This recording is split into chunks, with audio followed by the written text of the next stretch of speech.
Hi there and welcome back. You're with Terry from Bonsai Tree, and today I'm going to be doing another exciting new project. A customer of mine has commissioned me to do a swamp cypress forest for him. While looking for ideas to show to him, I came across John Naka's very famous Goshen forest. When John Naka originally planted Goshen, it consisted of 7 junipers. However, in our planting, we will be using swamp cypresses.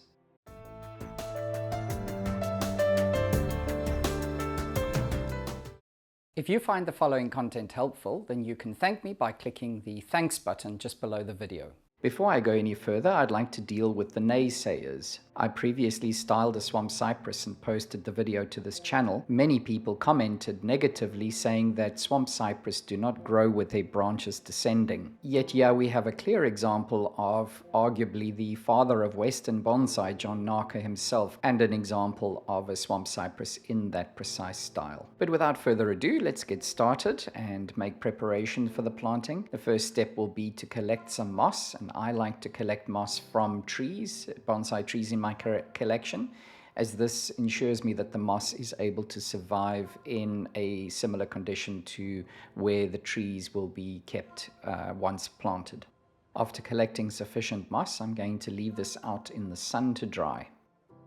Check, of course, that the trees are active and that you may proceed with the planting. These trees were potted into these containers from bag stock in the previous spring, but now they will be repurposed for this planting.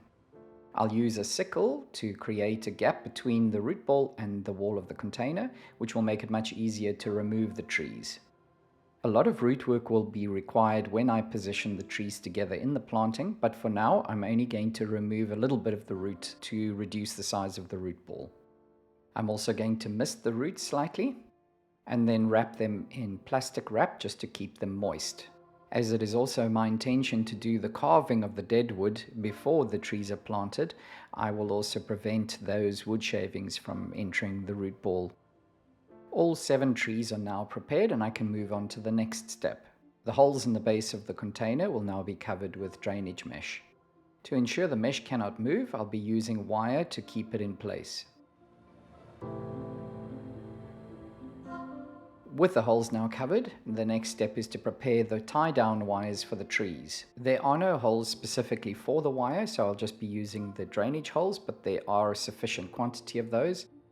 Just as you would find the front of a bonsai tree, you also need to find the front of the container that you intend to use. And this might be determined by perhaps a defect in the pot which you like or dislike and want to hide. If it's a glazed container, it might also be a drip or some other discoloration that appeals to you. Either way, find the front of the container and mark it. I will be using Boone's deciduous mix, which is 2 parts akadama, 1 part pumice and 1 part lava at this stage of this tree's development. The soil was actually already pre-mixed, but now I'm sifting out the fines just before I use it. It is important that you sift out the dust prior to use, because otherwise this fine stuff is going to sit at the bottom of the container, and I can assure you the roots will not grow in that zone. However, it is not wasted. The soil can then be resifted using a very coarse flour sieve or something similar to that. The fine akadama can be used for small trees or for cuttings or seedlings. The dust can be used for kokadama or for muck mixes. Our soil sieve sets consist of 3 meshes. We're next going to use the fine one and the very coarse one. For the bottom, I'm going to be using the finest mesh, and for the other, the coarsest mesh. I then place the coarse on top of the fine. I then throw a few handfuls of dried sphagnum moss onto the sieve and I start grating it. What is caught by the second sieve is what we will use in the top dressing. I then sift the grated sphagnum again and remove the fines. I will now repeat that process with the now dried but live moss. Mix the prepared sphagnum moss with the live moss in a roughly 50-50 ratio. I can now continue preparing the trees. To roughly shape the gin, I'm going to be using an R-shaped nibbler in a die grinder. To rapidly remove the bark from the trees, you can use a gin tool which scrapes the bark off. As always, when carving deadwood, be sympathetic to the grain of the wood. Try to create hollows as well so that it gives the deadwood a sort of three-dimensionality. For a little added texture, I used a T-shaped nibbler. It's important that when you have multiple gins to create a variation between them by the way that you treat the shapes. I will now do a rough arrangement of the forest so that I can get an idea of where to place each tree. Place a little bit of your prepared growing medium in the space that will be occupied by the primary or main tree. It's important to spend a considerable amount of time working out the precise location of this tree because it is the most important tree in this planting. The next tree that you need to position is the companion tree for your primary or main tree. You are most likely going to have to cut the roots in order to modify the fit. This primary grouping of trees consists of 3 individual swamps. To enhance interest and create a greater contrast, this tree is also the thinnest of them all. It is very time consuming to put together a forest, and so if the roots are starting to dry out, give them a light misting. Aside from the main group of trees, there are 2 additional groups of trees, each consisting of 2 trees.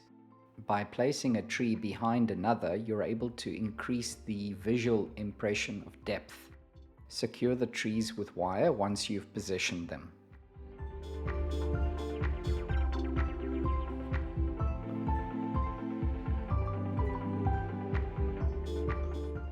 After you've secured all the trees and checked on the angles, you can then proceed to filling up the gaps with more growing medium. This next step of chopsticking the soil between the trees and into the cavities that are created between them is something that will require a fair amount of time to be very thorough.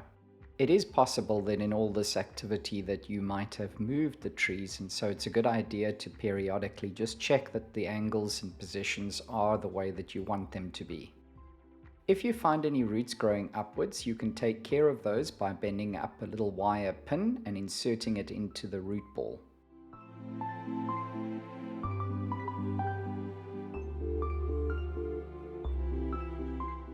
When you're finished with the chopsticking, you can use a spatula to just tamp down the soil slightly. After completing that, take the planting outside and give it a good and thorough watering. You want to make sure that the water that runs from the drainage holes is clear, and this will tell you that all the dust has now been washed out of the system. I can now apply the top dressing that I prepared earlier. After applying the top dressing, give it a light misting. Take the planting outside and give it another good watering. I will now prepare the trees for wiring. This in part means that all growth growing to the interior of the forest needs to be removed.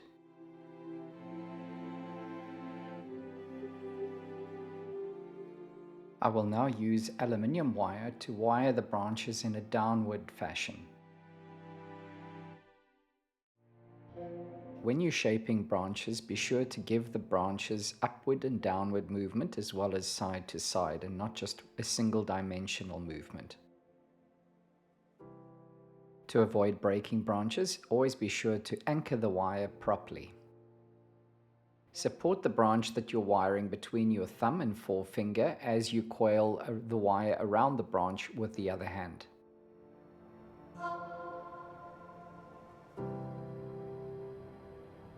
If you found that content helpful and you'd like to thank me for it, please do so now by clicking the thanks button just below the video.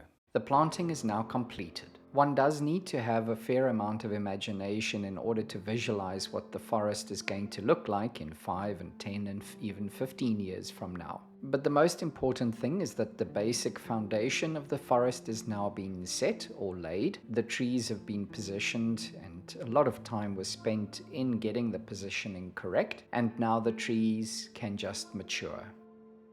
I thoroughly enjoyed assembling this forest, and I hope that you are inspired to go out and create your own one. Thanks once again for joining me, and until next time, take care and goodbye.